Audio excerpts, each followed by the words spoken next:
Dalawa nga ang gusto kong patunayan, sir eh.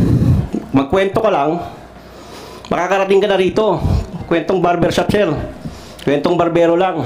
Katang isip.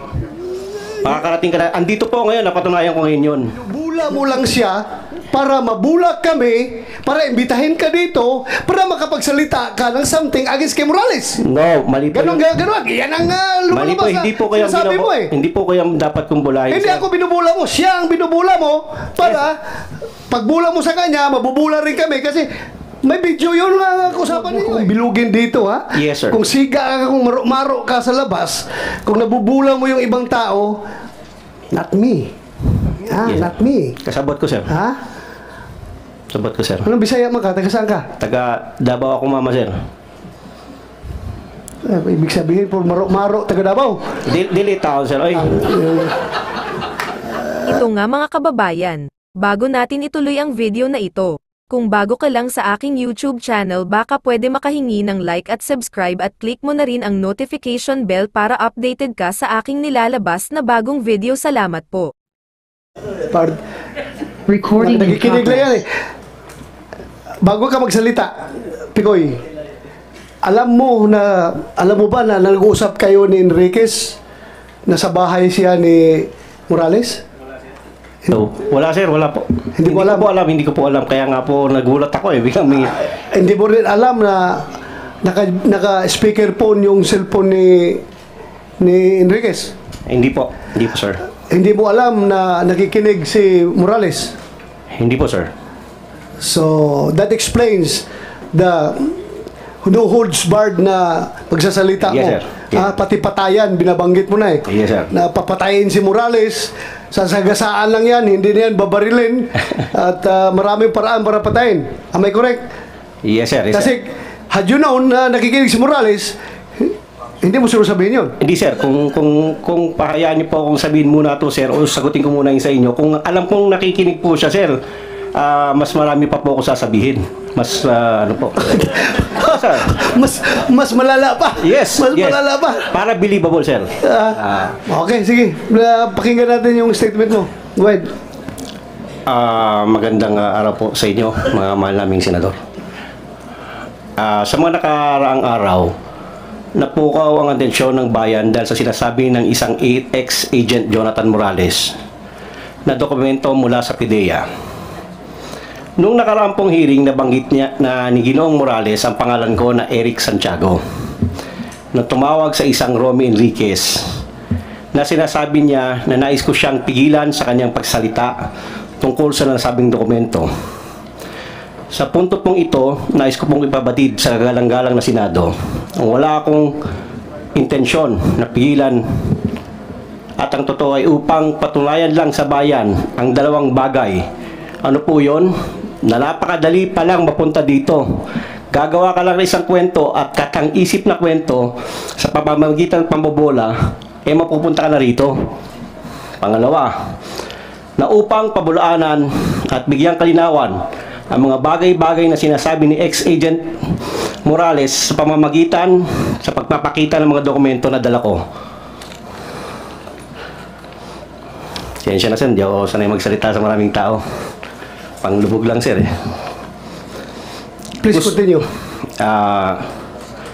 Gusto ko rin gamitin ang oportunidad na ito upang humingi ng taus-pusong paumanhin sa mga taong walang kinalaman sa aking plano, ngunit alam kong grabing naapektuhan dahil sa paggamit ng kanilang mga pangalan. Unang-una po, kay paring Romy, pare, pasensya na, nasama ka rito. Pero I have to do this eh.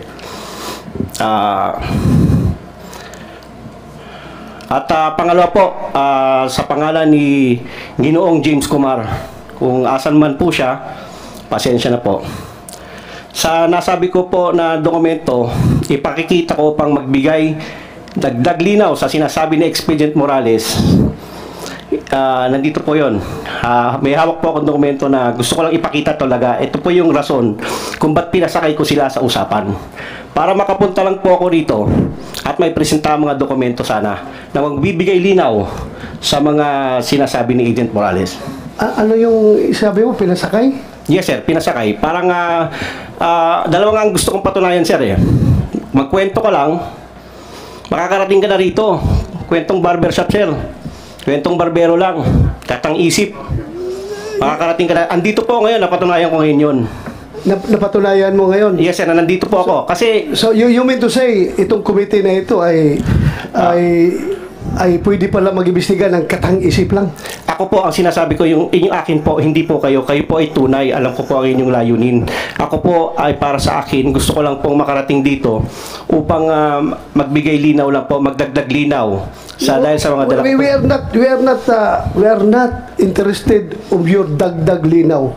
We are interested on what happened, what transpired in that recording. Kaya yun ang explain mo. Huwag ka na maghanap pa ng ibang dagdag linaw. Please explain your side as far as that video is concerned. Yun po ay katang-isip ko lang. Pasensya na po kayo. Kaya po humingi po ako ng tawad nga po kay paring Romy at saka kay... Katang-isip na... Kasi actually sir, hindi naman para hindi naman para sa lahat yun Sa amin lang sana yun. Pero dahil po na napunta po ako dito, dahil nga po sa isang salita niya na... Sandali, katang-isip lahat ng sinasabi mo doon? Yes sir. Kinakatang-isip mo ito si... Kaya nga po humingi po ako ng tawad sa kanya Kaya... Wow!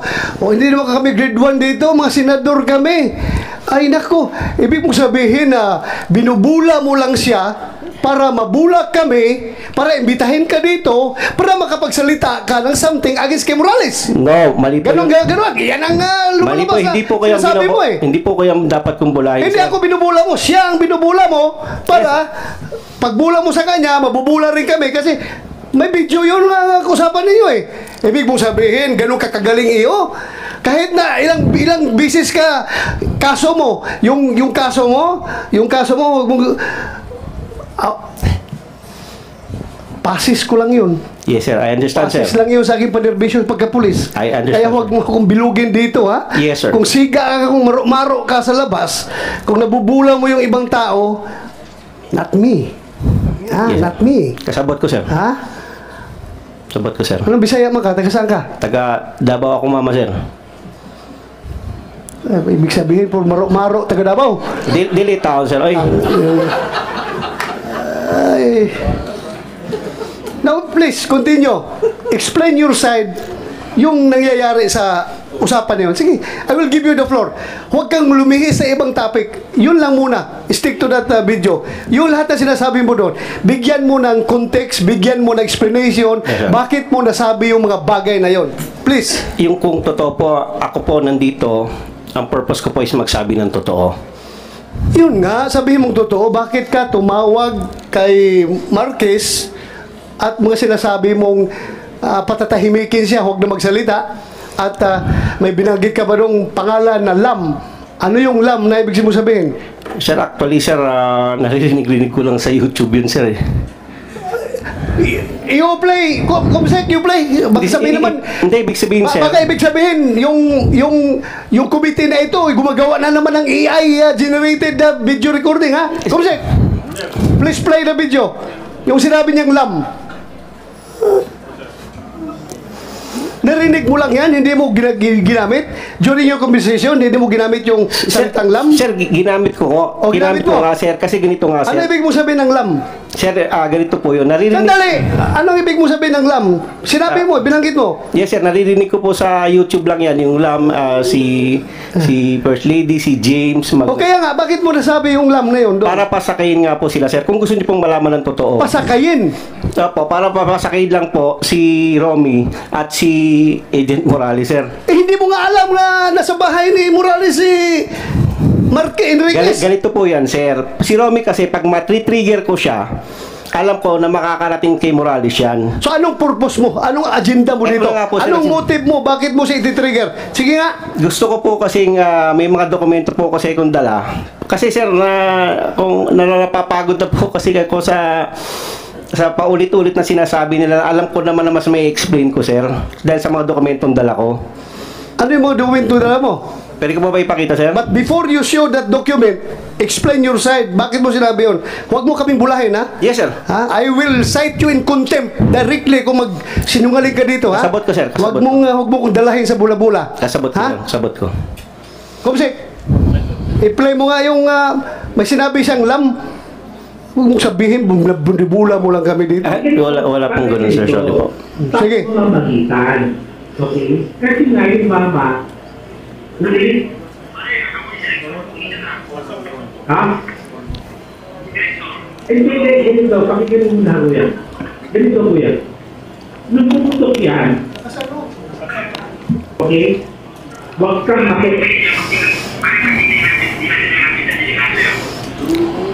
kaya nga ganito, padre.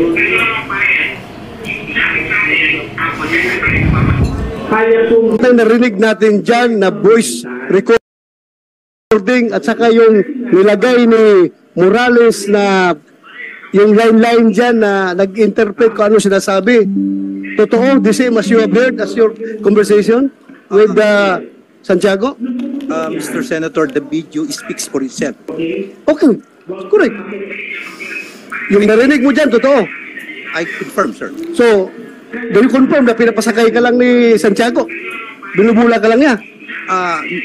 Well, knowing Eric Santiago, even during our Napolcom days,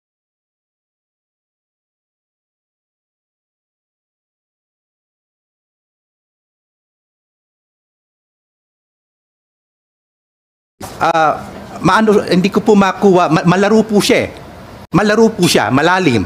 Malalim babaw nga eh. Malalim. Hindi Ang babaw nga eh. Hindi po. Pati kami, papasakayin niya. Hindi Ang po. babaw mo. Ikaw, nalalaliman ka sa ganung style? Well, that is per my assessment. Kasi may mga statements po siya na Baka ang malalim sa'yo yung tao na mahilig pumatay kuno, mapapil-papil, yan ang lalim sa'yo? Malaliman ka niyan? No, Your Honor. I've been with him with Napolcom for almost 5 years. So you confirm na yung narinig natin na video recording at saka yung nilagay ni Morales na mga hoardings doon, narinig mo yan during your conversation with Santiago? Yes, Mr. Senator. Do you confirm or deny? I don't deny. Para po sa Hindi, yung sinabi niya na binubula ka lang niya. Well, Para daw makapasok siya dito sa Senado at makapagbulala siya ng mga record na hawak niya against Morales. Mr. Senator, I cannot accurately answer what is his intention. That is his intention. Pero with all sincerity, do you think yung usapan niyo, binubula ka lang niya, pinapasakay ka lang niya, taga-DOJ ka eh. Huwag mo sabihin, Expedia agent ka. Huwag mong sabihin, ganun ka kababaw.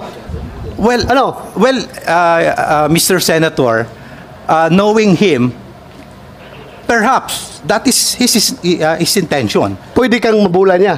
Well, vulnerable po ako pagka sa kaibigan.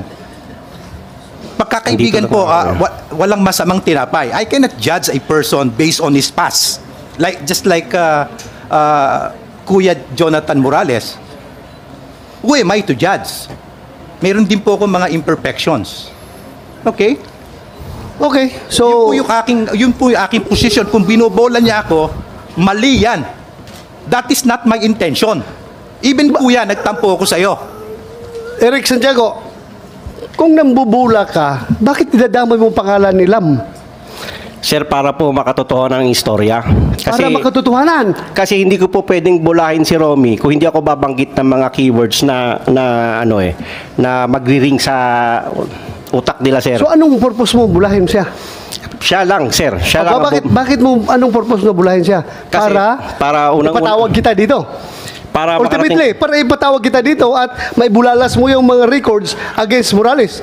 Ganon ang intention Actually, mo. sir, hindi naman po against Morales po yung records ko. Kaya nga, para mailabas mo yung Yes, sir. record na sabi mo. Yes, sir. Na nagawa ko po ngayon nga na nandito po nga po ako, sir. Wow, ang galing mo. Galing mo.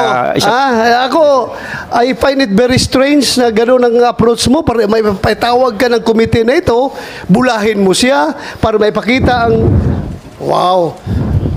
Ganun ka-genius pala mag-tirada. At dinideny mo lahat ng sinasabi mo sa video na yan. Hindi ko nga sir dinideny, inaamin ko nga po sir. Dinideny mo nga yung truthfulness. Yes sir, yes sir. Ha? Opo, Yung opo. veracity, totoo yan. Yes, sir. Pero yung truthfulness ang sinasabi Yes, sir. mo, sa video na yan ngayon, dinideny mo. Yes, Sabi sir. mo lang, nabubula ka. Yes, sir. Wow, kasi may video. Pero No, kung sir. walang video yan, hindi mo dideny yan. Sir, actually, pwede ko i-deny yun, sir. Excuse me po, sir. Pwede ko sabihin pwede sabihin ko naman na hindi po ako yung kausap eh. Pwede ko pong gawin yon. Pero hindi ko nga po ginagawa Hindi ka yun. naman maka-atras kasi kausap mo, mayroong telephone number sa'yo, kayo nag-usap. Pero sir, Akala mo ba, pwede ka mag-deny dito? Sir, hindi po. Try mo i-deny at Yes, sir. I understand, sir. Kasabot ko, sir. Kasabot gito kayo. pinatawag kita dito para magsabi ng totoo. Yes, sir. Ha? I understand. Hindi ka pinatawag dito para bulahin kami dito. Yes, sir. Ha?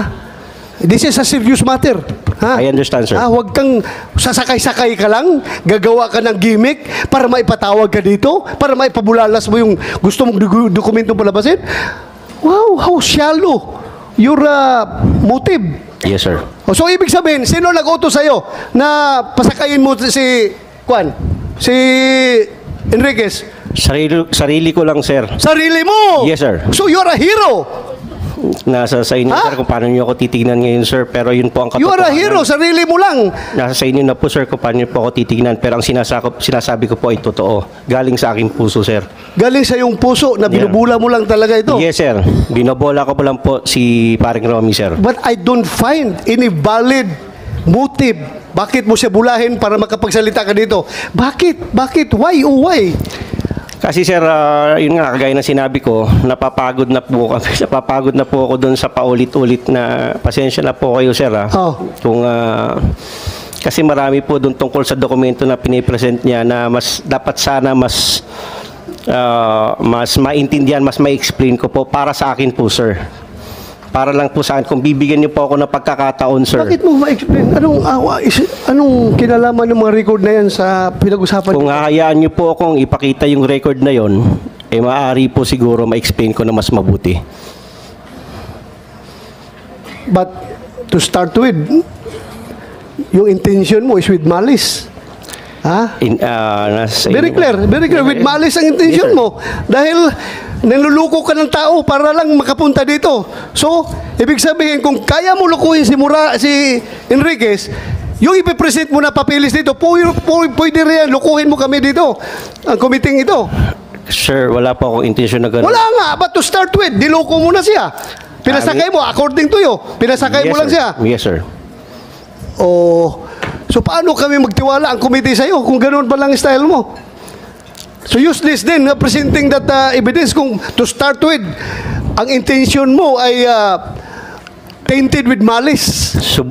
Para sa akin po, sir, subukan niyo pong muna akong pakinggan, ipakita ko yung dokumento at maipaliwanag sa inyo ng mas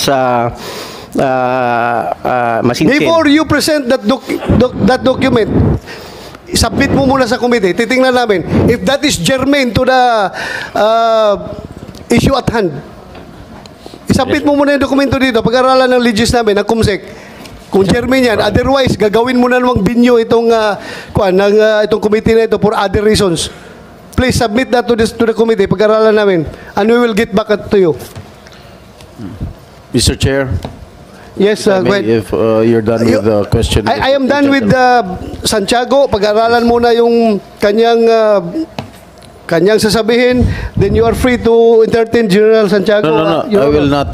not question the two gentlemen. I will just go straight to the point and ask questions to Okay. Mr. Go ahead. Morales. Go ahead, Your Honor. Okay, Mr. Morales, Yes, Your Honor.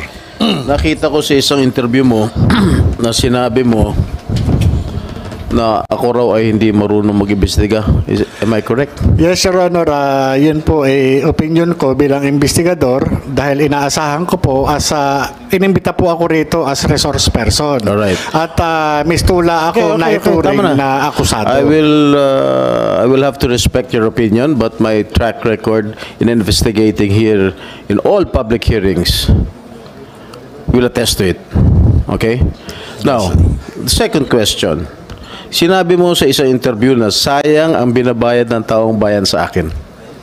Yun po yung opinion ko, Your Honor, dahil doon sa nakikita kong takbo ng Bakit sayang ang bayad? Your Dahil Honor. ako, ginagawa ko, tinutupad ko ang aking sinumpaan tungkulin bilang inyong senador at kine-question mo ba ang 15 milyong Pilipino na bumoto sa akin? Dahil sinabi mo, sayang ang binabayad nila sa akin. Your Honor, yun po yung opinion ko, gawa ng ako po ay isang investigador. Ang investigador po, nag-extract po na information, nag-elicit po na information upang makuha mismo yung yung ninanais dun sa subject matter.